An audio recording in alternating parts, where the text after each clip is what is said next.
todos, aqui é Anderson Fábio.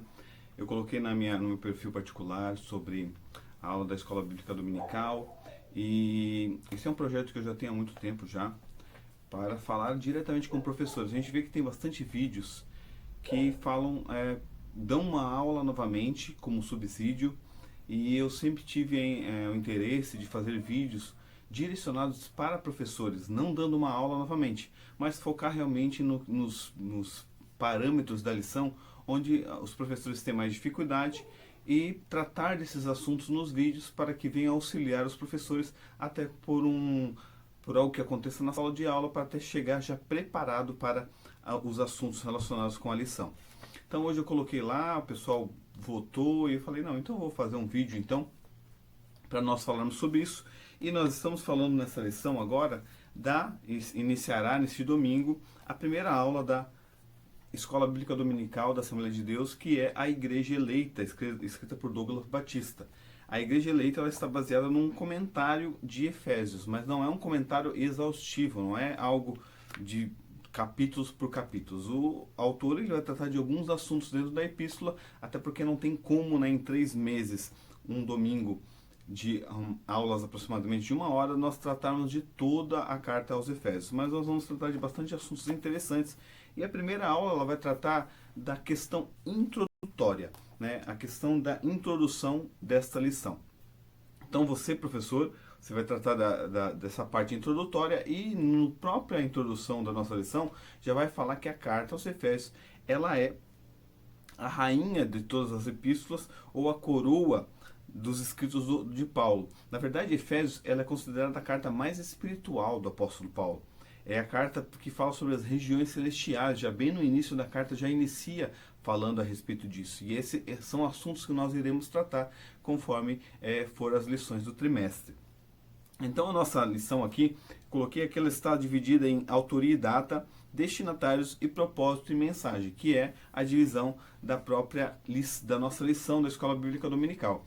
Então essa lição, na verdade, essa primeira aula, é uma lição somente introdutória. Ela vai falar sobre data, de autoria, o destinatário, vai falar sobre alguns assuntos, mas nós vamos tratar aqui como início de aula, nós vamos tratar aqui para trazer um auxílio aos professores.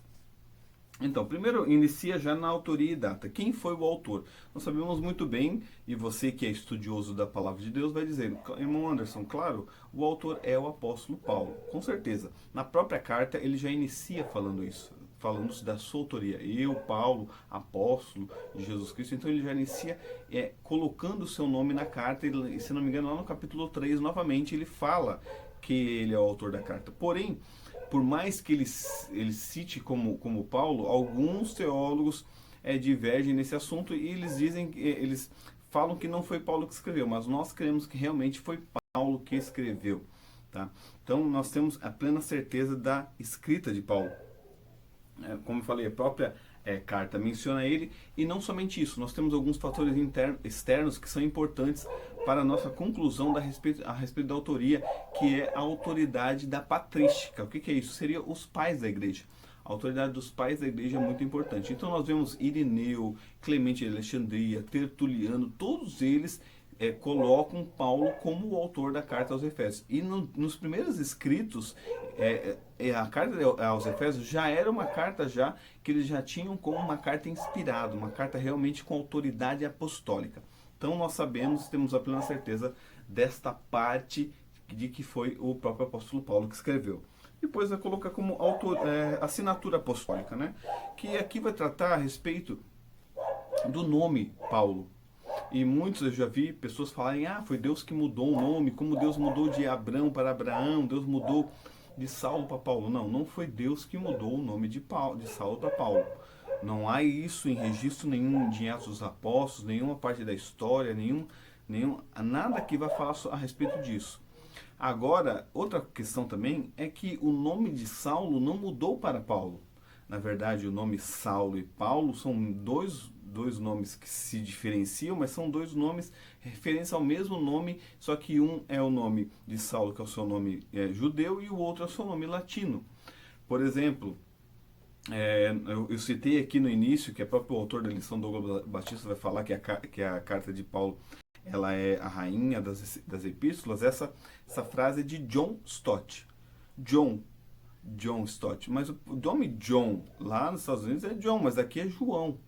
Né? Peter, aqui é Pedro.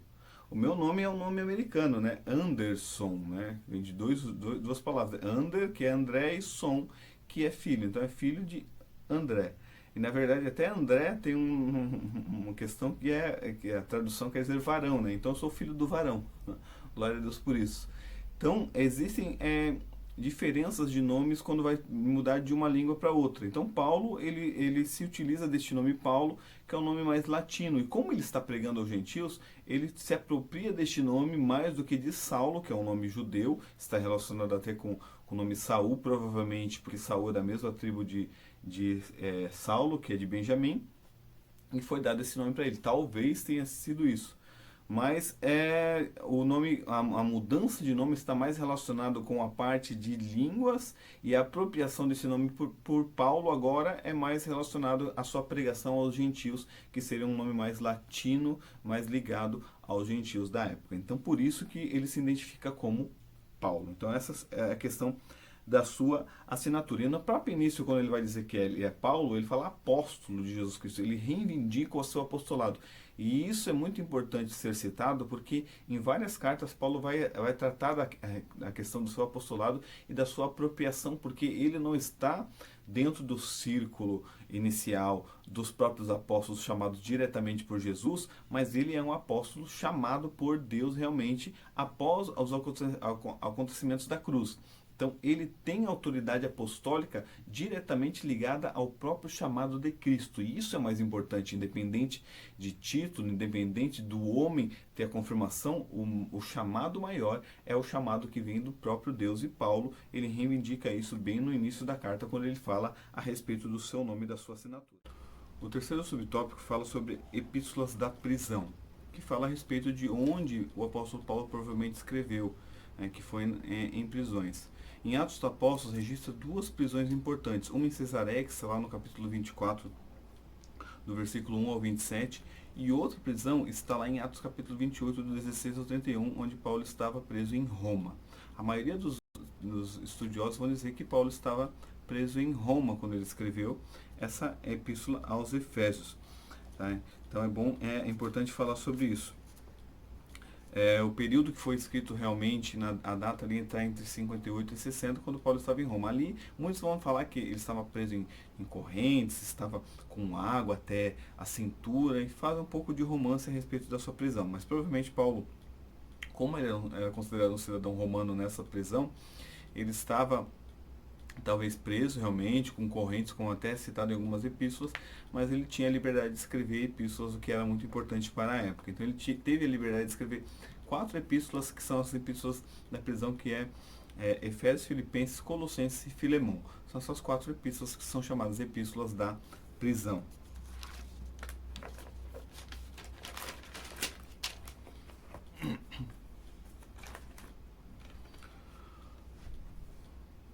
O segundo tópico fala sobre destinatários. Quem são os destinatários? Nós sabemos, é o povo de Éfeso. Tá? Então, o primeiro subtópico vai falar sobre a cidade de Éfeso. E aqui é muito importante nós falarmos sobre a questão comercial e a questão da importância dessa cidade. Em 1050 a.C., aproximadamente, os gregos eles expulsaram os habitantes da costa oeste da Ásia e se instalaram nessa cidade que foi se denominada, chamada de Éfeso, quer dizer desejável. Então ali se iniciou a questão dessa cidade e da sua importância. Os romanos, quando dominaram, fizeram essa cidade muito importante justamente por causa que era uma cidade portuária, existia um porto muito importante em Éfeso, no mar Egeu, e era uma cidade que era rota comercial. Ela ficava entre Esmirna e Mileto, duas cidades muito importantes para a época, e era uma cidade que tinha aproximadamente 500 mil habitantes. Então isso para a época era muitas pessoas. Por isso a importância dessa cidade relacionada à rota comercial e sua importância para a própria Roma, porque era uma cidade que tinha uma cidadania romana na cidade. Era uma cidade muito importante. Tá? Hoje ela fica na atual Turquia. Você, professor, se você tiver oportunidade, né, eu sei que muitos vão dar aula online devido à situação que nós estamos, mas situar a cidade de Éfeso seria bem importante para os alunos. E eu digo aqui já para os professores, utilizem desse recurso gráfico para que seus alunos venham aprender cada vez mais, tá? Então fica essa dica aí aos professores. Segundo subtópico aqui é a religiosidade de Éfeso. E aqui, como a gente tratou da parte comercial e enfatiza a parte comercial, é a respeito da religiosidade de Éfeso. Nós sabemos que Éfeso era cultuada a deusa Diana, como é mais conhecida, mas a deusa grega, que é equivalente à deusa Diana, é a deusa Artemis. Essa deusa Artemis, ela era irmã gêmea de Apolo. Veja como é importante essa parte da deusa. Ela era irmã gêmea de Apolo, filha de Leto com Zeus. Então, era uma deusa muito importante dentro da parte da divindade dos gregos. E essa deusa tinha o templo maior, que era considerado uma das principais, das 7 maravilhas do mundo antigo, que é o templo da deusa Artemis, ou o templo da deusa Diana. Essa deusa ela era uma figura de uma mulher com vários seios, porque era uma deusa relacionada à fertilidade.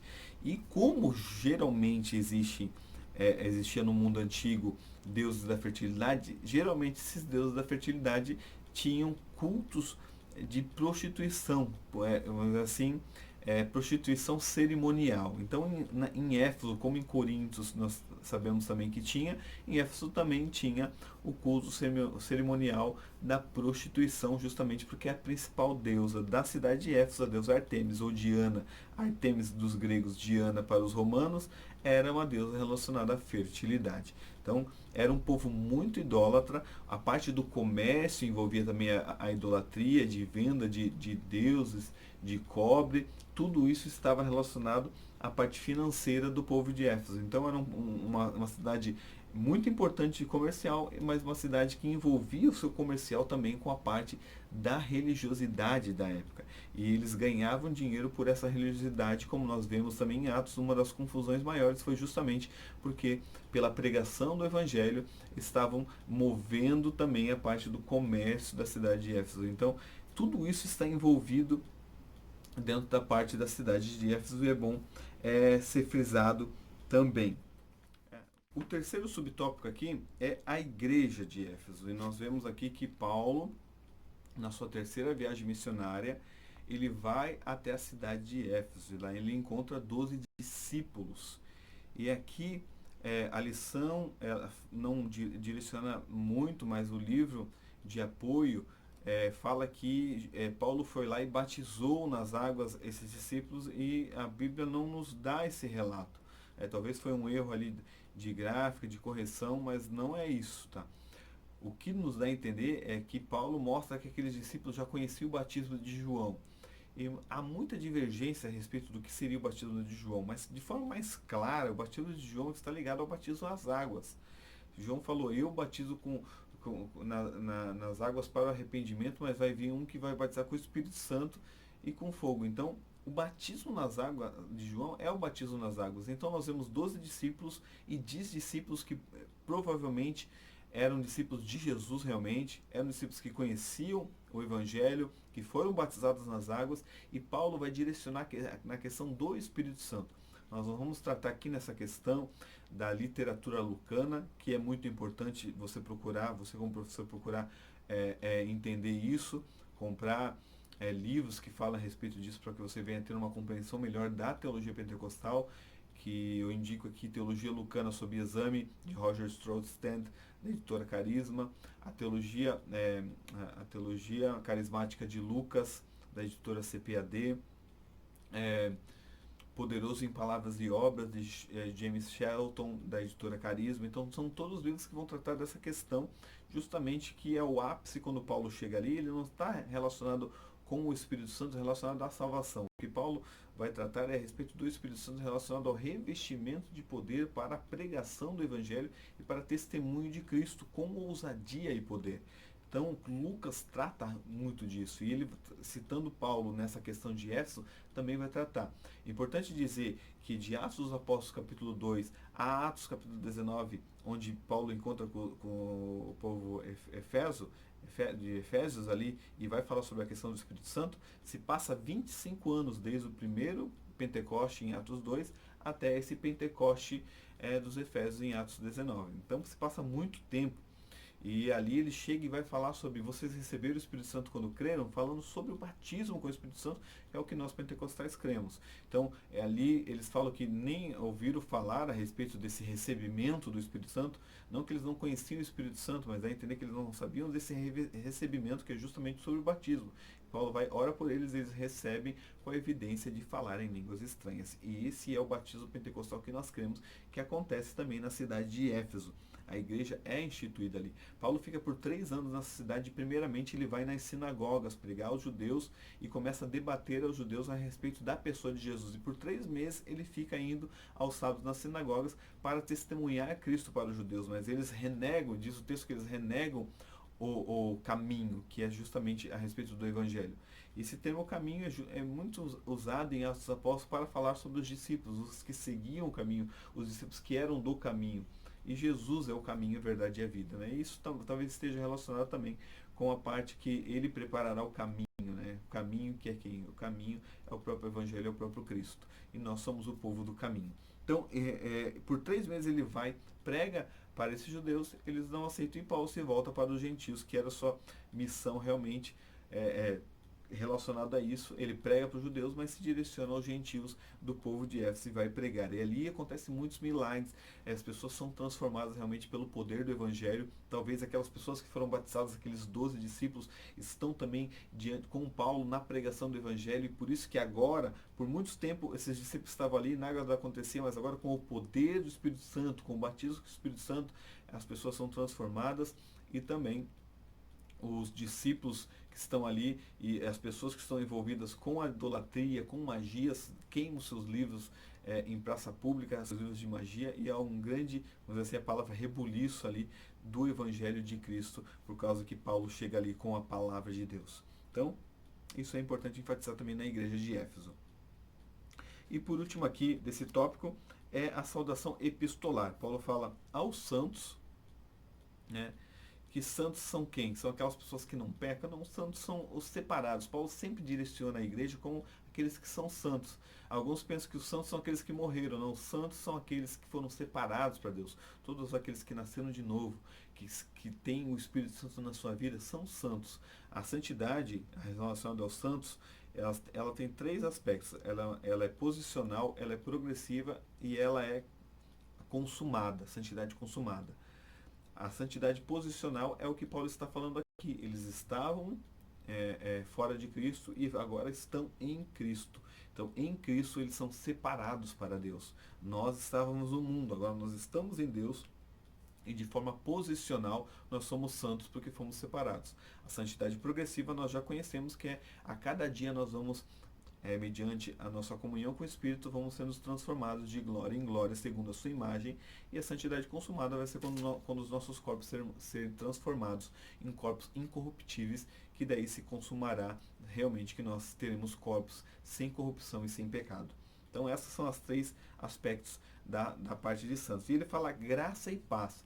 Nós, como povo pentecostal e assembleianos que somos, vamos dizer paz do Senhor, irmão. Mas Paulo, na maioria das cartas, ele vai tratar como paz e graça. Paz já era uma expressão já bem conhecida da época, que era o shalom, né? Paz, que quer dizer, eu quero que você vá bem em toda a sua situação. É mais ou menos o que João vai dizer lá na sua terceira epístola, né? Que tudo te vá bem, quer dizer, em todas as áreas da sua vida você vai bem. Isso queria dizer a paz. Mas ele usa paz e graça, que graça é o favor imerecido de Deus. E a graça ela vai muito além disso, que não é só um favor imerecido de Deus, é algo dado a pessoas que não mereciam nada também, mas a graça fala do poder de Deus sobre as nossas vidas, a graça fala de tudo que Deus faz em nossa vida, a graça fala do poder do Espírito Santo que nos convenceu do pecado, esse poder que nos conduziu a Cristo, esse poder que a cada dia manifesta em nossa vida. Tudo isso é a graça. E ele transmite essa graça porque ele quer que as pessoas sejam totalmente abençoadas, mas que reconheçam também que tudo que acontece de bênçãos de Deus vem por intermédio da sua graça. Então é bom enfatizar isso também na lição a respeito dessa questão da graça e paz da parte de Deus. E o nosso último tópico aqui é o propósito e a mensagem de Éfeso. Claro que a mensagem e o propósito nós vamos ver no decorrer desse trimestre. Mas para nós enfatizarmos aqui como está na lição o propósito. Primeiramente, nós temos que saber que a carta não é uma carta de que Paulo escreve para tratar de alguma heresia, de algum problema que existe na cidade de Éfeso, não. Não é uma carta exortativa no sentido de chamar a atenção do povo de Éfeso. É uma carta encorajadora, é uma carta que vai tratar de questões de encorajar o povo a permanecer em Cristo e ficar firmes. Então esse é o propósito da carta. E outro propósito que é relacionado a isso é a questão da eclesiologia. O que é isso? É relacionado ao estudo da igreja. É a principal carta que trata da estudo da igreja, porque trata realmente desta unidade que a igreja vive como um corpo. Então, esse é o propósito da carta também, tratar da parte da igreja, de nós como igreja de Cristo. Nós vamos ver isso futuramente também a respeito da eleição, predestinação, que tudo está relacionado à igreja. E o final aqui é a mensagem. Qual que é a mensagem desta carta principal? Como eu falei, a carta fala da unidade da igreja.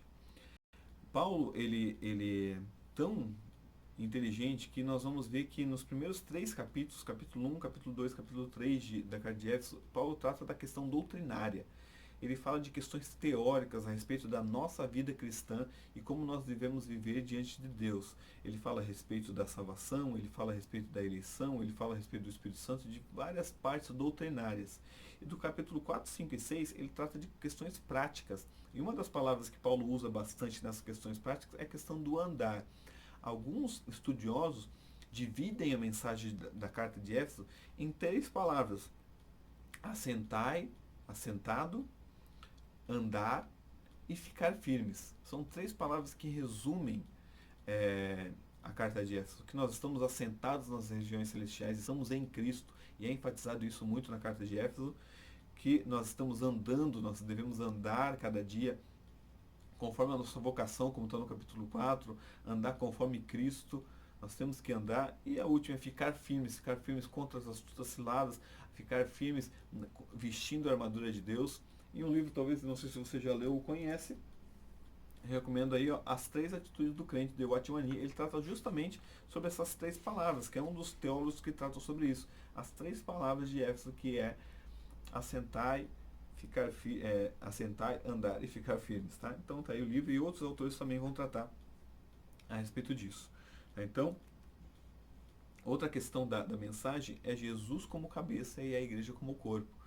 Isso que está relacionado a todo o assunto de Éfeso. É nós como corpo de Cristo, nós como a igreja, como unidade, como nós estamos representando Cristo aqui.